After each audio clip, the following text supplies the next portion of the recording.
Sa mundo ng pag-ibig at mga lihim, may mga kwentong hindi basta-basta na ikukwento. Pero dito, ibabahagi namin sa inyo, Welcome to Filipino Romance Chronicles, ang tahanan ng mga kwentong puno ng pagmamahal, tukso at pagtataksil. Handa na ba kayong sumilip sa isang kwento ng matinding damdamin at hindi mapigilang pagnanasa? Simulan na natin ang kwento. Hello sa mga tagapakinig. Ako si Rosa, isang ina, isang biyuda, at minsan, isang babae rin na nakalimot kung paano magmahal. Tahimik ang buhay ko dito sa lumang bahay. Araw-araw, nagdidilig ako ng mga halaman sa maliit naming hardin, mga bulaklak na tila mas buhay pa kaysa sa akin. Sa gabi naman, nakaupo ako sa lumang sofa, pinapanood ang mga teleserye tungkol sa pag-ibig at pagtataksil. Habang pinagmamasdan ko sila, napapabuntong hininga ako at minsan napapabulong. Ganyan din kami noon ni Ernesto. Si Ernesto ang yumaong asawa ko. 15 taon na siyang wala, pero hanggang ngayon, hindi ko pa rin kayang magmahal ulit. Isang umaga, habang kumakain ako ng almusal, dumating si Mia, ang nag-iisa kong anak. May dalang ngiti at tila may lihim. Sabi niya, "Ma, may sasabihin ako." Tumigil ako sa pag-inom ng kape at ngumiti, "Ano na naman yan, anak?" Tumingin siya sa akin, kumikislap ang mga mata, at sabay sabing, "Si Enzo!" Nag-propose na kagabi. Napangiti ako, pero may kaunting kurot sa dibdib.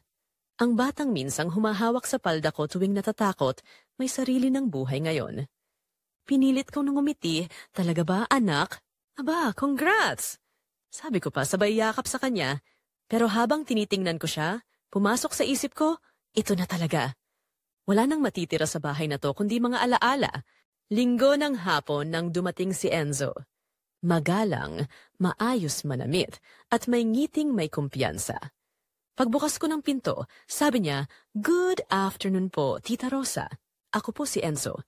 Inabot niya ang kamay niya. Malamig, matatag. Ngumiti ako. Ikaw pala si Enzo. Halika, pasok ka. Wala pa si Mia, pero may tinola akong niluto. Habang kumakain kami, napansin ko kung paano siya tumitingin. Hindi bastos, pero may halong paghanga, yung tinging parang matagal ka nang kilala. Nang matikman niya ang tinula, ngumiti siya at sabay sabing, "Ang sarap po, tita." Parang may halong pagmamahal. Napatawa ko, "Naku, baka gutom ka lang." Pero habang pinapatay ko ang kalan ng gabing yon, hindi ko matanggal sa isip ang sinabi niya. Parang may ibang bigat ang salitang pagmamahal mula sa kanya. Kinabukasan, maaga akong nagising. Hindi ko alam kung bakit parang may gana akong ayusin ang sarili. Naglagay ako ng kaunting lipstick, inayos ang buhok, at sinuot ang lumang bestidang kulay red. Paglabas ko ng kwarto, sabi ni Mia habang kumakain ng tinapay, "Wow, ma, may date ka?" Tumawa ako at sabi ko, "Wala, gusto ko lang maganda tingnan." Pero sa loob ko, may boses na bumubulong, "O baka gusto mong mapansin." Habang nagluluto ako ng tanghalian, tumunog ang cellphone ni Mia. Napatingin ako, mensaheng galing kay Enzo. "Good morning, love." Pakisabi kay Mama Rosa, ang sarap pa rin ng tinola niya hanggang ngayon. Napangiti ako ng bahagya, pero agad din akong bumuntong hininga. Hindi dapat. Tita ka lang sa kanya. Ngunit sa totoo lang, may kung anong kuryenteng dumaan sa dibdib ko. Kinagabihan, habang nagsusuklay ako sa harap ng salamin, napansin ko ang sarili ko. Ang mga linyang dumagdag sa mukha ko, ang mga matang may pagod pero may kakaibang liwanag. "Matanda ka na, Rosa," mahina kong sabi sabay ngiti. Hindi ka na dapat nagpapadala sa ganito. Pero habang pinapatay ko ang ilaw ng kwarto, ang mukha ni Enzo ang huling pumasok sa isip ko, ang ngiti niya, ang boses niya, at kung paano niya ako tinitigan habang kumakain kami. Tumitig ako sa salamin, at parang ngayon ko lang ulit nakita ang sarili ko bilang babae, hindi lang bilang ina. Tahimik akong huminga ng malalim. Hindi ko naman sinadya, sambit ko. Pero may kung anong gumising sa loob ko. Parang apoy na matagal ng patay, biglang nagliyab ulit. At sa huling sandali, habang tumitingin ako sa sarili kong refleksyon, mahina kong sinabi, "Minsan, yung bawal, yun pa yung nagpaparamdam sa'yo na buhay ka pa." Ilang araw na lang bago ang kasal at halos araw-araw dumadalaw si Enzo sa bahay. Madalas si Mia ay nasa labas, abala sa gown fitting, sa mga supplier at sa mga detalye ng malaking araw. Naiiwan kaming dalawa ni Enzo sa sala, madalas tahimik, pero may mga tingin at usapang tila lumalalim sa bawat sandali. Isang hapon, habang nagkakape kami sa terrace, nagsimula siyang magsalita.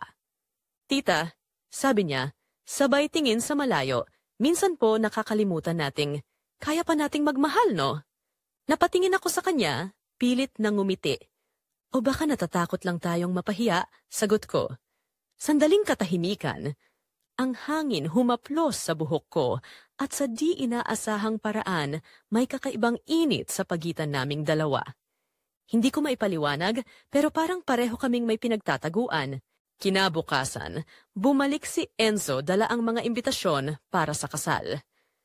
Habang binibilang ko ang mga ito, naramdaman kong tumigil ang oras nang maramdaman ko ang kamay niyang dumikit sa akin. Parang aksidente pero may ibig sabihin. Sandali lang yon, pero para bang umikot ang buong mundo ko.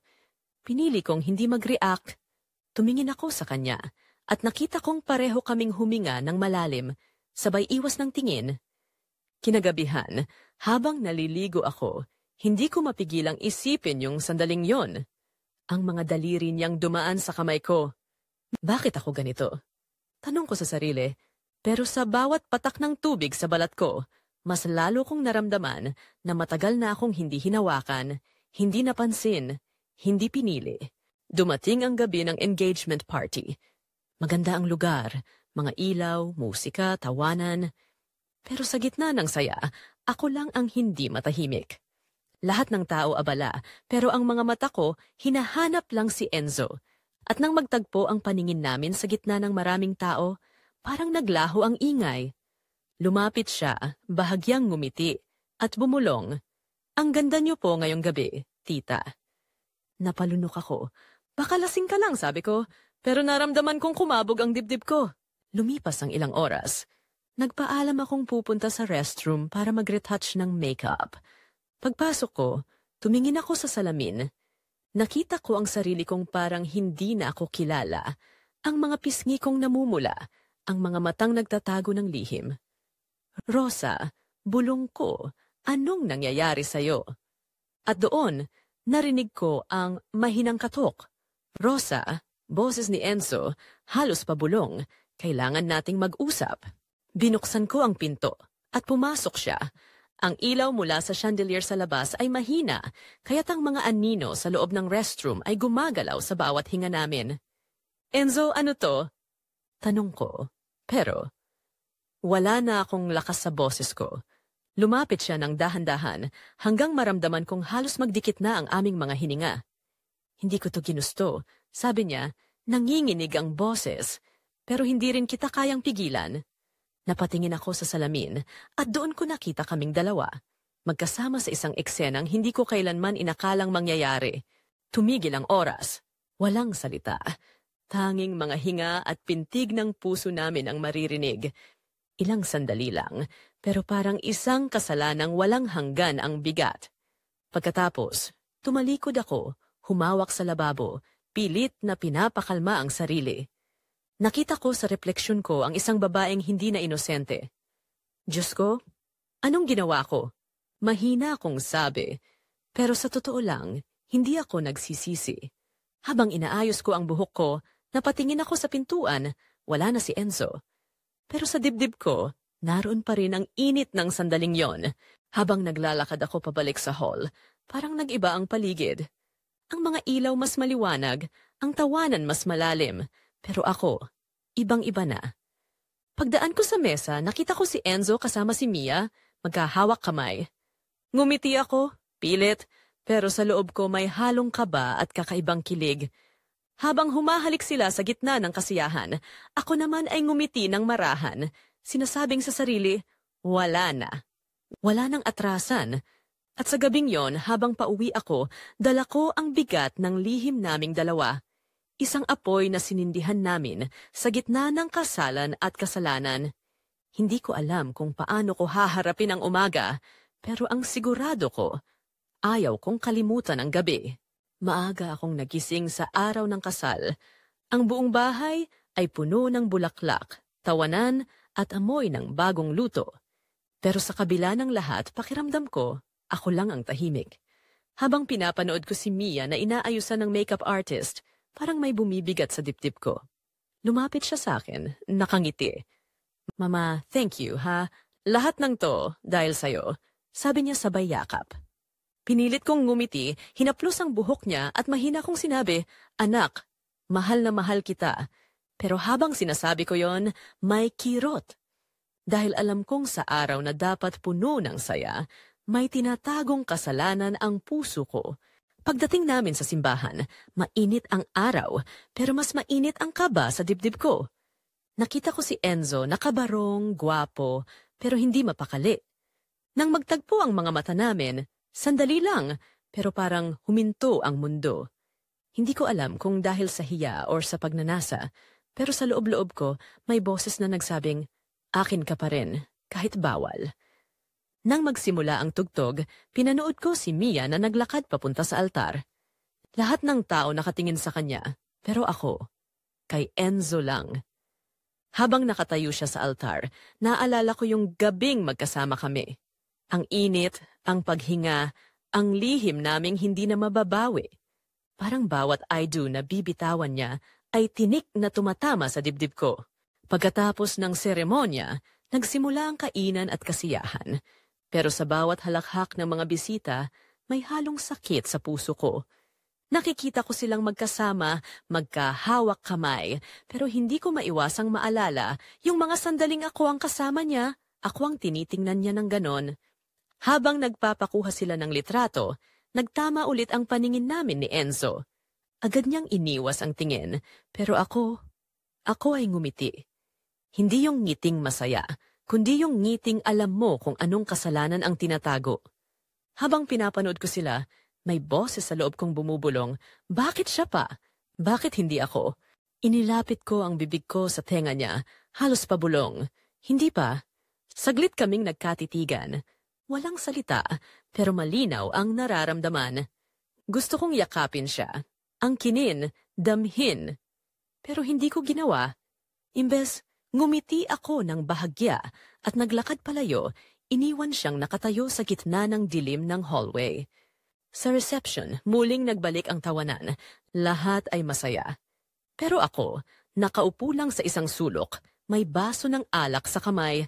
Pinagmamasdan ko silang sumasayaw. Si Mia, ang anak kong walang kamalay-malay. At si Enzo, ang lalaking minsang minahal ko sa maling paraan.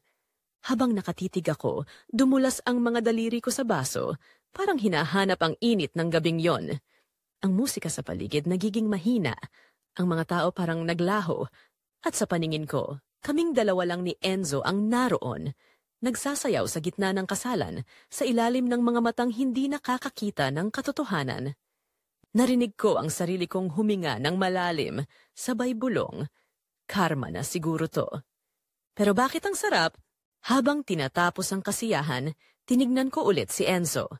Pagkakita niyang nakatingin ako, sandali siyang natigilan bago muling ngumiti, yung ngiting puno ng pagnanasa. Tumayo ako, dahan-dahan, at lumapit sa kanila. Niyakap ko si Mia at mahina kong sinabi, "Mag-ingat kayo, anak. Magpahinga ka na mamaya." Tumingin ako kay Enzo at sa loob ng isang iglap, nagtagpo ulit ang mga mata namin.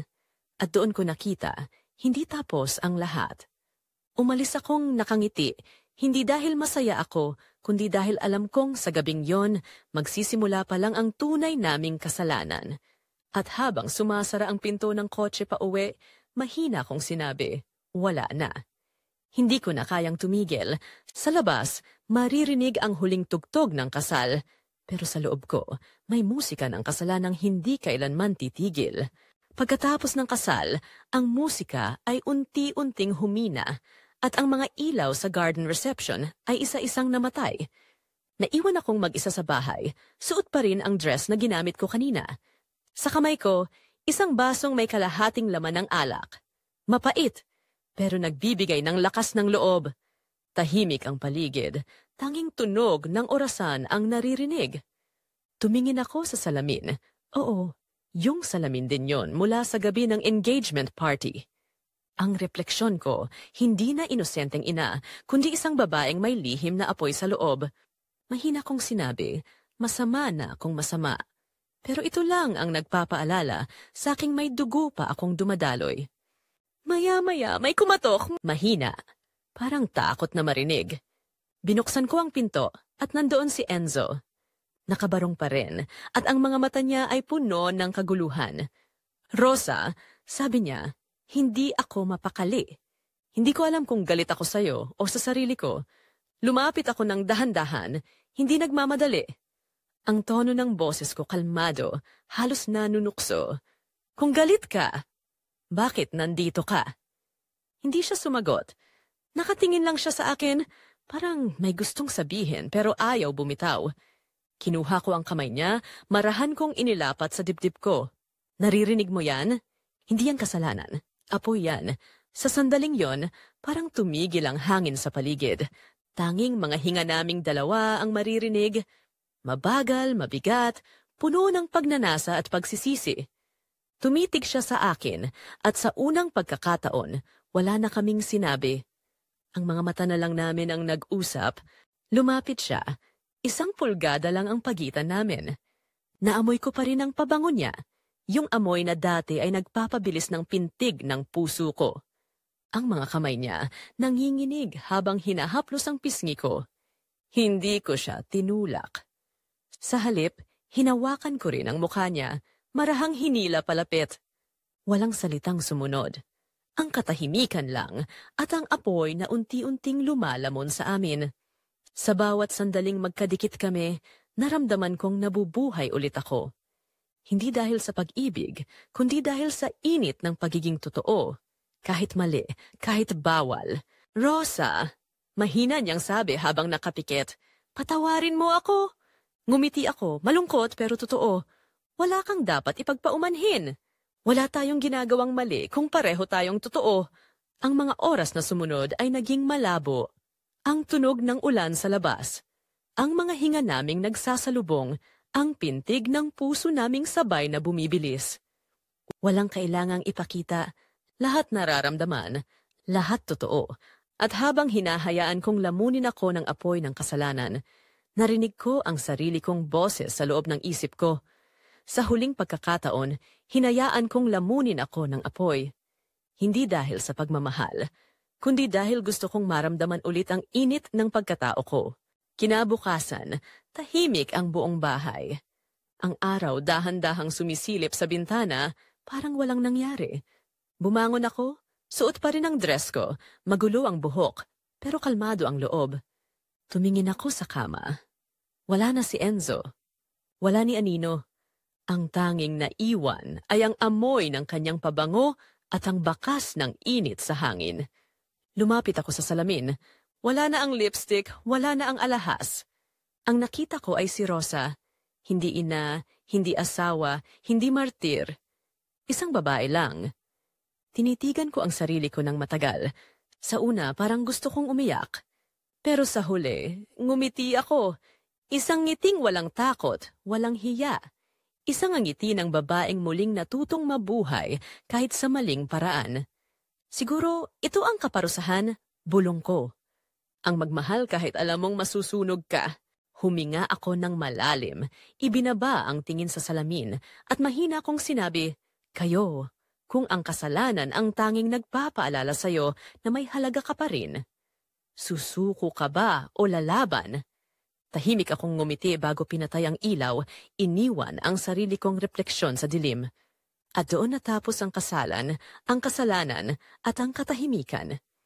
Maraming salamat sa pakikinig. Hanggang sa susunod na kwento. Hey guys! Thanks for watching hanggang dulo. Sana na-enjoy niyo ang kwento natin today.